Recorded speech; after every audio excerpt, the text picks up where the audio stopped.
좋아하는 감정을 말로는 못하고 상대가 그걸 못 알아채면 괜히 더 서운해져요. 처음엔 정말 좋다가도 상대를 시험하고 테스트하고 의심하고 결국엔 내가 먼저 끝내버립니다. 상대의 말 한마디에 천국까지 갔다가 사소한 무시에 지옥까지 떨어지는 기분. 이건 사랑이 아니라 그냥 생존처럼 느껴지는 연애예요. 이 반복되는 감정과 패턴을 딱 한 단어로 설명할 수 있어요. 바로 공포회피형 혹은 혼란형 애착입니다. 오늘 영상에서는 이 복잡한 감정의 근원과 애착 패턴을 깊이 있게 해보여 드릴게요. 지금 이거 내 얘기 같다 싶으신 분들은 지금 바로 구독과 좋아요 눌러주세요. 안녕하세요. 무의식 심리치유 전문가 에밀리입니다. 공포회피형 혹은 혼란형이라고도 불리는데요. 이 유형은 회피형과 불안형의 혼합 유형이에요. 회피형처럼 타인과 거리를 두면서도 한편으로는 불안형처럼 친밀감을 갈망해요. 덴버 대학 연구팀의 연구 결과에 따르면 안정형 애착 비율이 일반적으로 50%, 회피형이 25%, 불안형 20%, 공포 회피형 5% 순이라고 합니다. 확률적으로 흔히 볼 수 있는 애착 유형은 아닌 거죠. 그래서 정보가 많이 없어요. 그렇다면 공포 회피형 애착은 왜 생길까요? 아이들은 속상하거나 무서울 때 본능적으로 부모에게 달려갑니다. 그런데 그 부모가 아이에게 가장 큰 위협이 된다면 어떨까요? 공포회피형 애착을 가진 아이들은 가장 보호받아야 할 존재로부터 가장 큰 공포와 상처를 받는 경험을 하게 됩니다. 그래서 두 가지 상반된 본능 사이에서 늘 괴로워해요. 부모에게 가까이 가고 싶은데 또 상처받을까봐 도망치고 싶어. 이 갈등은 애착체계 자체를 무력화시키고 이 신경계를 고장나게 만들어요. 또 하나 공포회피형을 만드는 부모의 특징은 감정 반응이 너무 들쑥날쑥하다는 점이에요. 아이의 행동 때문이 아니라 부모 자신의 심리 상태에 따라서 반응이 달라집니다. 예를 들어 이런 거예요. 아이가 식탁에 우유를 조금 흘렸는데 부모가 큰 소리로 화를 내며 위협해요. 그러다가 갑자기 이웃이 찾아오면 방금 전까지 화를 냈던 얼굴이 금세 환하게 바뀝니다. 아이 입장에서는 너무나 혼란스럽죠. 난 도대체 어떤 행동을 해야 사랑받을 수 있는 거지? 다음엔 또 어떤 일이 벌어질까? 예측 불가능한 감정의 폭풍 속에서 아이의 신경계는 늘 긴장 상태를 유지하게 됩니다. 아동학대를 겪은 아이들 중 80% 이상이 공포회피형 애착을 보여요. 알코올 의존증, 조울증, 우울증이 있는 부모 아래에서 자란 경우에도 이 유형이 자주 나타납니다. 경제적으로 매우 어려운 환경, 혼자서 스트레스를 견디는 한부모 가정, 정서적 불안이 극심한 집안 분위기 역시 주요 원인이에요. 이런 애착을 가진 채 어른이 되면 어떤 일이 벌어질까요? 공포회피형 애착을 가진 분들은 성인이 되어서도 마음속 깊은 곳에서 두 가지 상반된 본능 사이에서 끊임없이 끌려다니게 됩니다. 하나는 누군가와 진심으로 연결되고 싶다는 강한 갈망, 또 하나는 그렇게 가까워졌다가 또 상처받으면 어쩌지? 라는 두려움. 문제는 이 갈등이 머리로 논리적으로 판단해서 생기는 게 아니라는 거예요. 신경계, 즉 몸 전체가 반응하는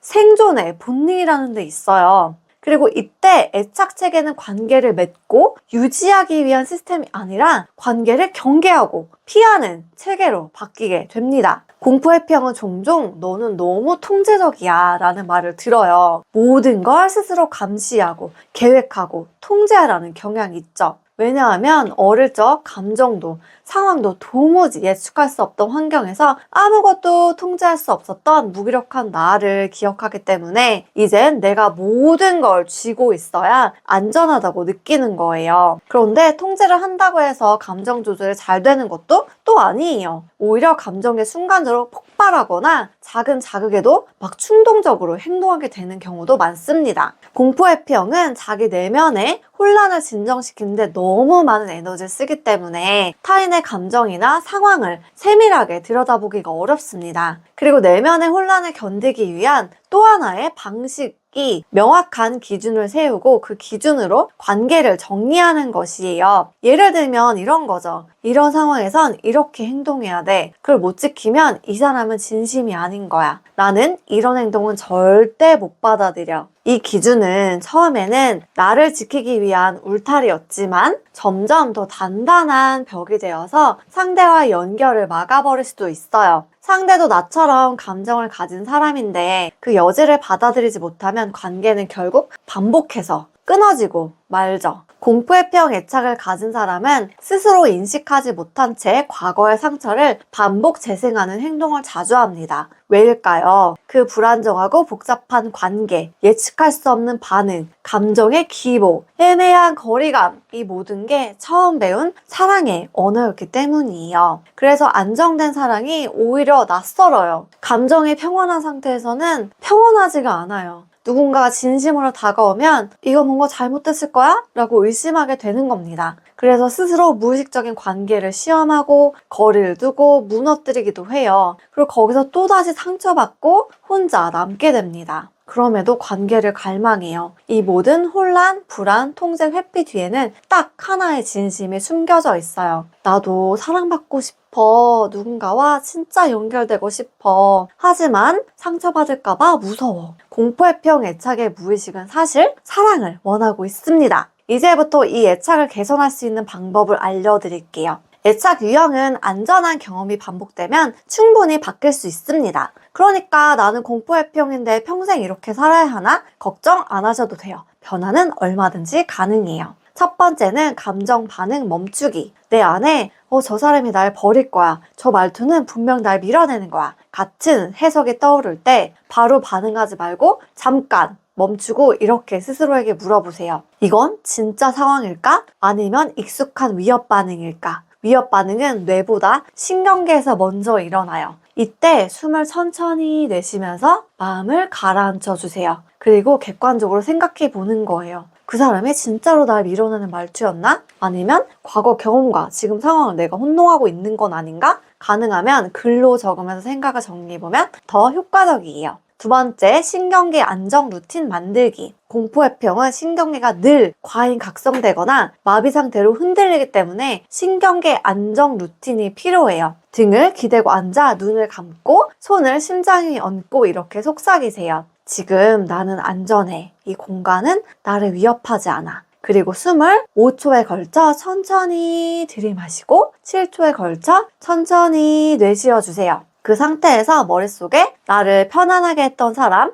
혹은 장소를 떠올리세요. 그 기억 속 몸의 감각, 표정, 온도, 색감을 느끼며 3분간 머물러 주세요. 그리고 마지막에 이렇게 마무리합니다. 나는 지금 이 순간 안전해. 세 번째, 감정 추적 노트 쓰기예요. 공포회피형은 감정 인식 자체를 회피하거나 억제하는 습관이 강한 편이라 내 감정의 습관적 반응 패턴을 알아차리기 위해서 적는 거예요. 일기처럼 길게 쓸 필요 없어요. 딱 한 줄, 3가지만 적는 구조면 충분합니다. 언제 어떤 상황에서 어떤 감정이 들었는지 적는 거예요. 예를 들어서 답장이 늦자 또 버려진 기분이 들었어. 전화 끊기 전에 안녕을 안 해서 나 혼자만 애쓴 기분이었어. 상대가 피곤하단 말에 나와 헤어지고 싶어 라는 의미인 것 같아서 서운했어. 감정 단어는 최대한 구체적으로 적어주세요. 속상함 대신 무시당한 느낌, 혼자 된 느낌, 버려진 느낌, 무가치한 느낌 이렇게 적어주세요. 네 번째, 무의식 심리치유 세션 받기. 혼자서 할 수 있는 연습도 분명 중요하지만 공포회피형 애착의 뿌리는 아주 오래되고 무의식적인 경험에 박혀 있습니다. 내가 왜 이렇게 반응하는지 머리로는 아는데 막상 관계 앞에서는 또 같은 감정에 휘둘려요. 그거는 무의식 속 트라우마가 아직 반응하고 있다는 신호입니다. 그래서 필요한 건 무의식의 작동을 바꾸는 접근이에요. 무의식 심리치유 세션은 신경계, 감정 패턴, 기억 반응의 연결고리를 끊어주는 과정이에요. 세션은 신경에 기록된 감정 기록과 지금의 기억 반응이 분리될 수 있도록 도와주고 안정형으로 갈 수 있도록 도와줍니다. 관계 안에서 더 이상 불안하지 않고 회피하지 않도록 나를 근본적으로 바꿔주는 과정이에요. 저에게 무의식 심리치유 상담을 받고 싶다면 아래 고정 댓글을 확인해주세요. 오늘 영상에서는 공포회피형, 혼란형 애착이 어떻게 형성되는지 그리고 이 애착을 회복하기 위해 우리가 일상에서 실천할 수 있는 방법을 깊이 있게 나눠봤어요. 오늘 알려드린 방법 꼭 실천해보시고 댓글에도 공유해주세요. 오늘 영상이 도움이 되셨다면 구독과 좋아요 지금 바로 눌러주시고요. 다음 영상에서도 더 유익한 영상으로 찾아뵙겠습니다. 안녕!